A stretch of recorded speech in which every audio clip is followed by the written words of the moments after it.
Everyone, ये कहानी एक ऐसे चमगादड़ की है जो आज के समय में धुंधला और अंधेरा में रहता है। अक्सर आपने देखा होगा कि चमगादड़ अंधेरे में ही निकलते हैं, रात के समय निकलते हैं। इसके पीछे की कहानी कुछ इस तरह से है। कहानी सुनिएगा ध्यान से। पशु और पंछी में बहुत ज़्यादा लड़ाई हो रही थी कि उन दोनों में लगता था कि मैं ज़्यादा बेहतर हूँ, मैं राज करूँगा, मतलब राजा मैं बनूँगा।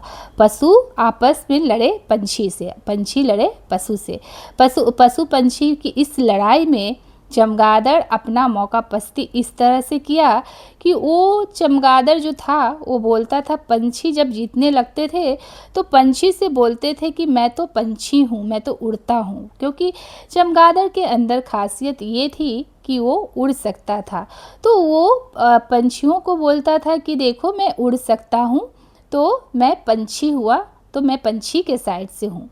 और जब पशु जीतने लगते थे तो पशु को बोलते थे कि जितने जानवर थे उनको बोलने लगते था कि देखो मैं जानवर हूँ, क्योंकि मैं तो बच्चे देता हूँ, अंडा नहीं देता हूँ। तो इस तरह से वो दोनों तरफ से भिड़ जाता था, मतलब दोनों तरफ से चापलूसी करता था कि मैं दोनों दल में हूँ, किसी एक दल का समर्थन वो नहीं कर रहा था। तो इससे क्या हो रहा था कि मतलब पक्षी जो सोच रहे थे कि चमगादड़ मेरे दल में है, और पशु जो थे वो भी सोच रहे थे कि चमगादड़ मेरे दल में है। इस तरह एक दूसरे को आपस में भिड़ा कर लड़ा कर भी वो मतलब अपना सिक्का जमा रहा था, और दोनों तरफ से वो मतलब संधि किए हुए था। जैसे लगता था, पंछी को लगता था कि ये मेरे दल में है और पशु को लगता था कि ये मेरे दल में है। तो इस तरह पशु और पंछी में बहुत लड़ाई हुआ। फिर आखिरकार में वो पशु और पंछी मिलकर संधि कर लेते हैं,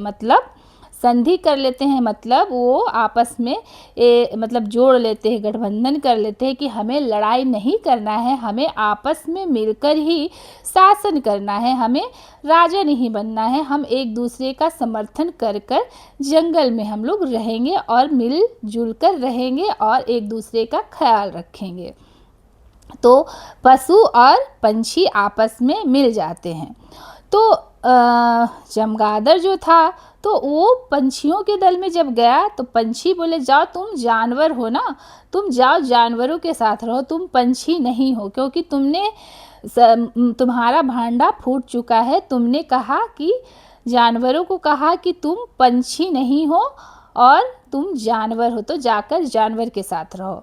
जब वो चमगादड़ जानवर की तरफ गया तो जानवर बोले कि तुम पंछी हो ना, तुम तो बोल रहे थे तुम्हारा भांडा फूट चुका है, तुम पंछी हो तो तुम जाकर पंछी के साइड रहो। तो इस तरह चमगादड़ का भांडा फूट गया, ना इधर का रहा ना उधर का रहा, मतलब ना घर का ना घाट का। तो इसलिए वो एक जगह पर गुफा में जाकर छुप गया। और आप देखते होंगे कि वो अक्सर शाम में धुंधले में ही निकलता है। तो इसके पीछे का कहानी ये है। आशा है आपको कहानी अच्छी लगी होगी। कहानी अच्छी लगी होगी तो लाइक शेयर सब्सक्राइब ज़रूर कीजिएगा। Thank you.